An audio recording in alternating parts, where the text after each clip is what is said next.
Hello everyone and welcome back to Law Statistics. Today's presentation is based on the topic plea bargaining. So the introduction part. Plea bargaining refers to a person who is charged with criminal offense negotiating with the prosecution for a lesser punishment than what is provided in law by pleading guilty to a less serious offense. Plea bargaining involves pre-trial negotiations between the accused and the prosecutor. Mainly, it involves bargaining on the charge or the quantum of sentence. According to Oxford Dictionary, the word plea means an appeal, prayer, request, or formal statement by or on behalf of defendant, and the word bargaining means negotiation, settlement, deal, or pact. Hence, the meaning of plea bargaining may be an appeal or formal statement by the accused for negotiation with the prosecution and victim. It is beneficial for defendant because he will get lesser punishment, while according to victim it is beneficial because he will get some compensation and would be free from the expensive prosecution system from the court's point of view. It is beneficial because let's not forget that delay defeats the very purpose of justice, and plea bargaining is a way. By using this way we can reduce the pendency of cases. The source of plea bargaining can be attributed to United States, where about 90% of criminal cases are disposed of on the basis of plea bargaining. The concept of plea bargaining is said to be based on the principles of nolo contendere, which is a Latin word. It means I do not wish to contest. The concept of plea bargaining is now used in many countries in Europe, Australia, and Southeast Asian nations. Types of plea bargaining. Plea bargaining can be classified into three types, which are as follows: charge bargaining, sentence bargaining, and fact bargaining. Charge bargaining. In this type of bargaining, defendant pleads guilty to reduce charges. It occurs when defendant pleads guilty to necessarily included offenses. It solely depend upon the prosecution to accept or reject the bargain by accused in respect of charges. After prosecution approve the charge bargain, then defendant will face only specific charges. Types of plea bargaining. Sentence bargaining. In this bargaining, a assurance involves of lighter or alternative sentences in return for a defendant's pleading guilty. In United States, it can only be granted if they are approved by the trial judge. It sometimes occurs in high profile cases where the prosecutor does not want to reduce the charges against the accused, usually for fear of how the media will react. A sentence bargain may allow the prosecutor to obtain a conviction to the most serious charge, while assuring the defendants of an acceptable sentence. Fact bargaining. In this bargaining, negotiation involves an admission to certain facts in return for an agreement not to introduce certain other facts. Now, position in India. Earlier, concept of plea bargaining was not recognized in India. Not much importance was given to it in Indian statute. Undoubtedly, speedy trial is an essence of criminal justice system, and delay in trial by itself constitutes denial of justice. Pendency for long periods operates as an engine of operation.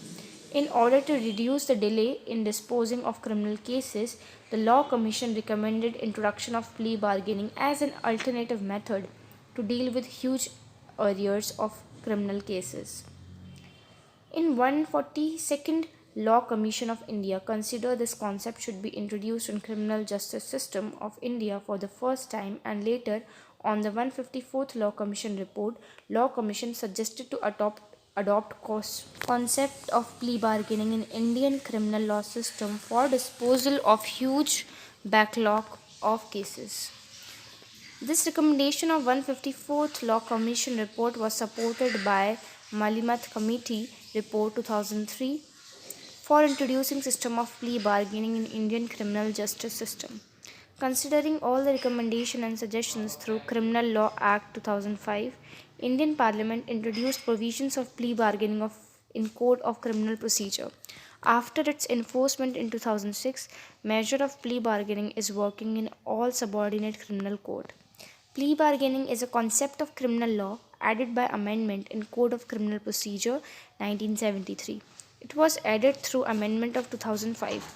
Amendment Act introduced new chapter that is 21A to the code having section 265A to 265L, which came into effect on 5th July 2006.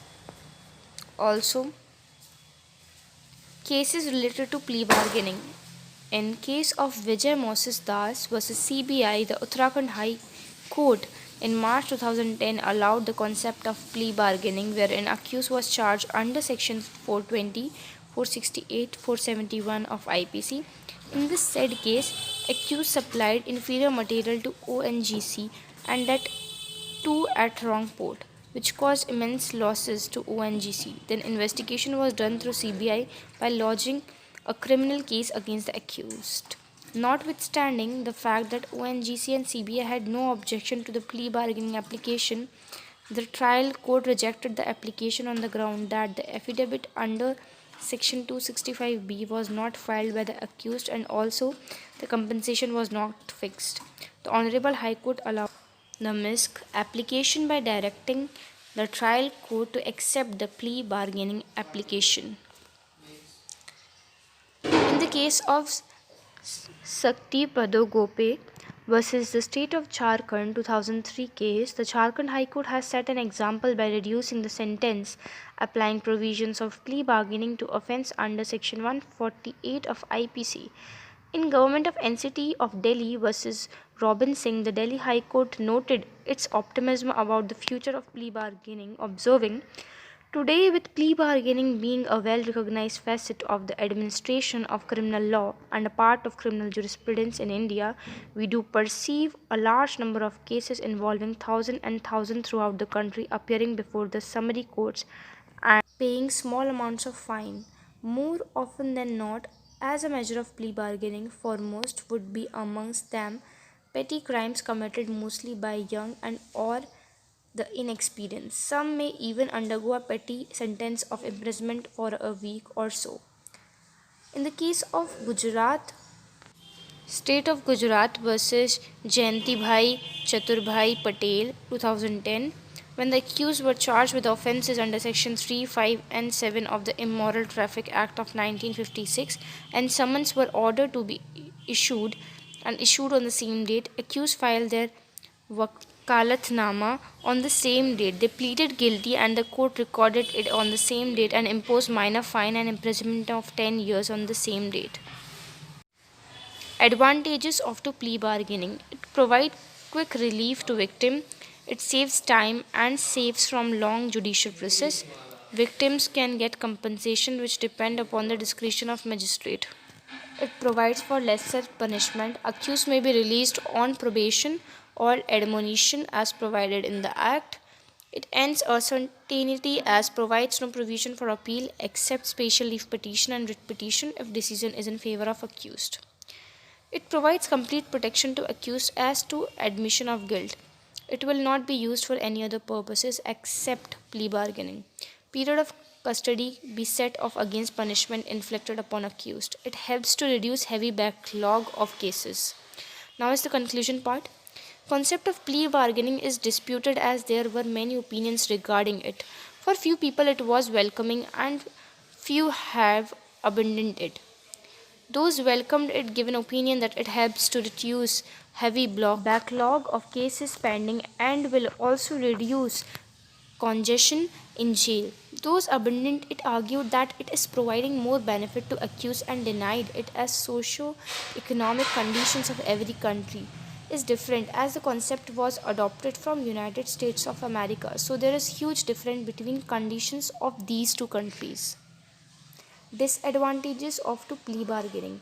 The prosecution will present accused with unconscionable pressure through procedure provide for voluntary plea. There are chances of being coerced. This concept undercut the requirement of proof beyond reasonable doubt and is likely to result in conviction as compared to trial. It may be biased towards prosecution party.